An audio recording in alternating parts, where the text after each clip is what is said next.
Chegamos finalmente na culminação dos 10 anos de história do Marvel Studios. Muita coisa aconteceu ao longo dessa década, enquanto Thanos, o Titã Louco, esteve sentado e assistindo tudo igual a gente. Universos se colidiram, homens e deuses se uniram, sobreviveram a grandes poderes e ameaças, novos mundos e realidades foram descobertos, e tudo isso vai se encontrar agora que Thanos decidiu se levantar e reunir as 6 joias do infinito. Mas como todos chegaram até esse ponto, vamos voltar 10 anos e contar como tudo começou, no caminho para a Guerra Infinita.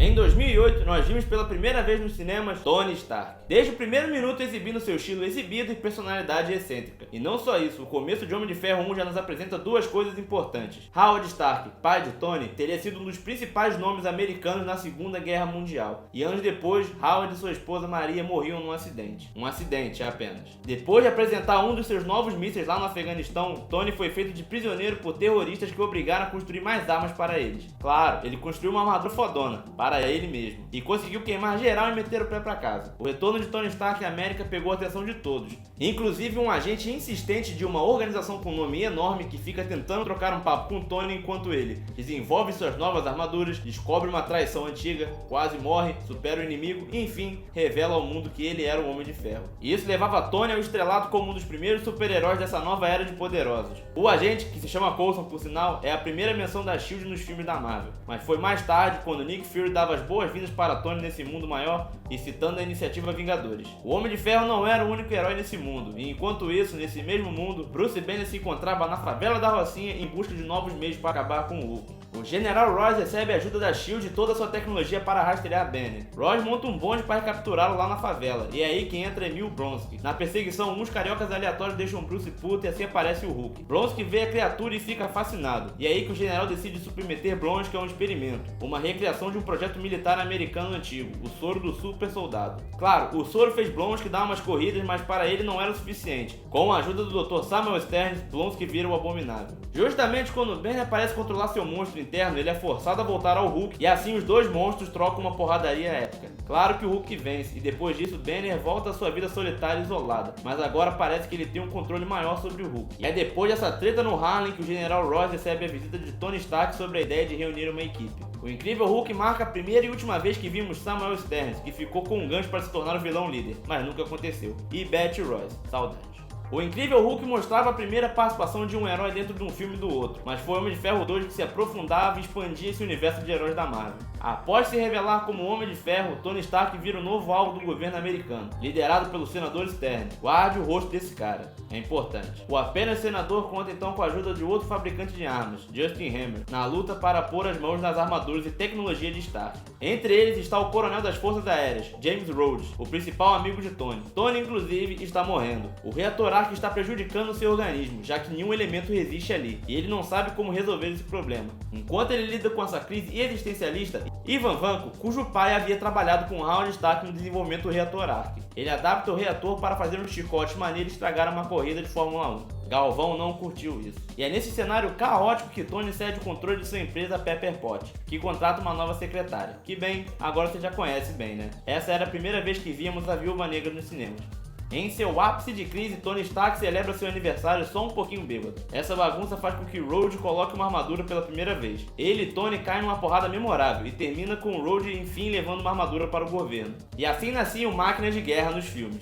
Após essa bagunça, a SHIELD, olha só, intervém. Pela primeira vez vimos Nick Fury interagindo de verdade, e não só convocando gente. Ele arranja materiais antigos de Howard Stark e obriga que Tony volte ao trabalho para achar a solução para o seu problema. Coulson fica de vigia para que o cara não se distraia ou vá encher a cara. Na garagem de Tony, Coulson acha um protótipo do escudo do Capitão América. Ah, esse escudo. E é nessa referência que Coulson se despede de Tony, pois ele recebeu uma missão lá no Novo México. Ok, boa viagem. Com a ajuda das anotações de seu pai Howard, que envolve até um certo cubo em análise, e do escudo, Tony consegue forjar um novo elemento e assim salvando a sua vida. Mesmo após a morte, Howard Stark continua impactando as histórias do MCU, e logo sua importância seria explicada.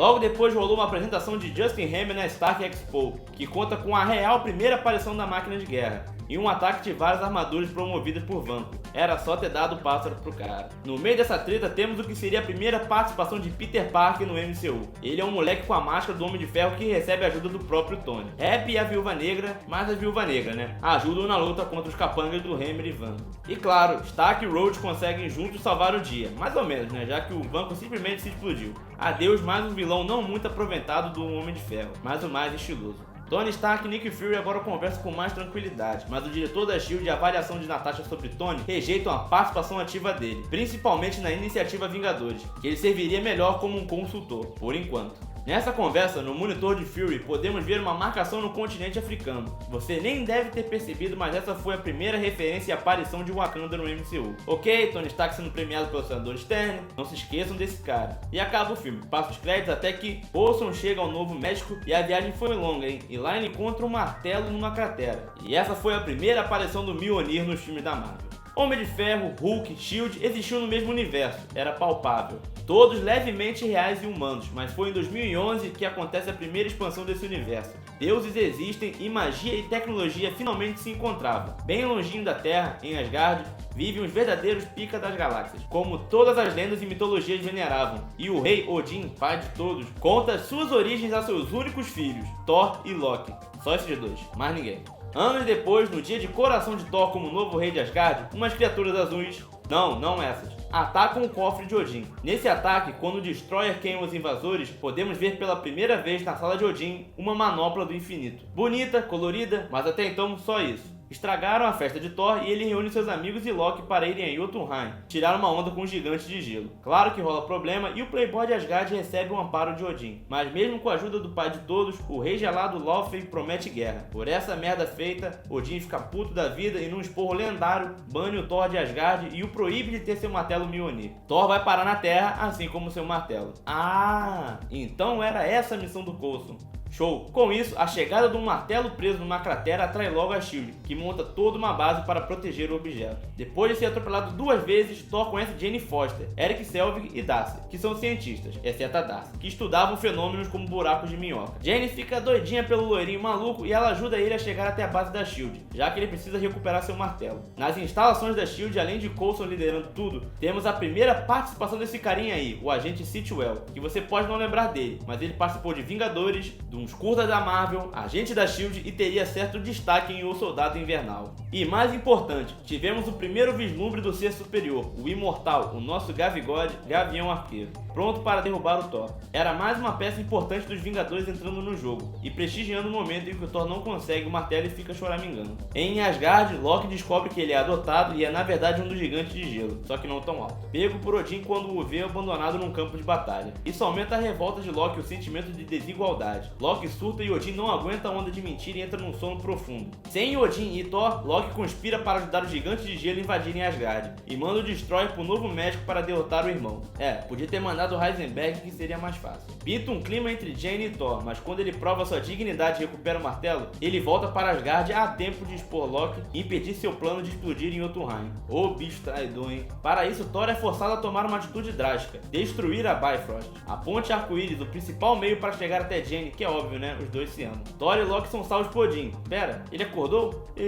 Mas Loki escolhe o caminho dramático e se joga em direção ao portal. E assim começa a jornada de Loki pelos confins do universo, buscando poder e glória. E é a primeira vez também que Thor fica lamentando pela partida do irmão, um dos elementos mais importantes do universo Marvel. Thor abriu as portas para que aventuras cósmicas se misturassem com as da Terra, e já criava um elo forte entre esses dois mundos, o Deus do Trovão. Na Terra, o Dr. Selvig ganha destaque depois dos ocorridos no Novo México. Então ele conhece um tal de diretor Nick Fury. Como sempre, a S.H.I.E.L.D. marcando em cima. Fury lhe apresenta um elemento, que assim como Thor, era de outro mundo. Abria-se a mala e vinha um cubo azul. Uma fonte de poder, diz Fury. E eis que descobrimos que Loki está controlando Selvig, só de olho no cubo. A cena apresenta então o elemento mais importante da fase 1 dos filmes da Marvel, o Tesseract, a primeira joia do infinito. O Tesseract se encontra sob posse da S.H.I.E.L.D., mas como eles o conseguiram? E no próximo episódio do Caminho para a Guerra Infinita, vamos voltar para a Segunda Guerra Mundial e conhecer Steve Rogers, o Capitão América, e a história da joia do espaço na Terra. Então se curtiu o episódio, deixa um like no vídeo aí e se inscreva no canal para acompanhar os próximos episódios.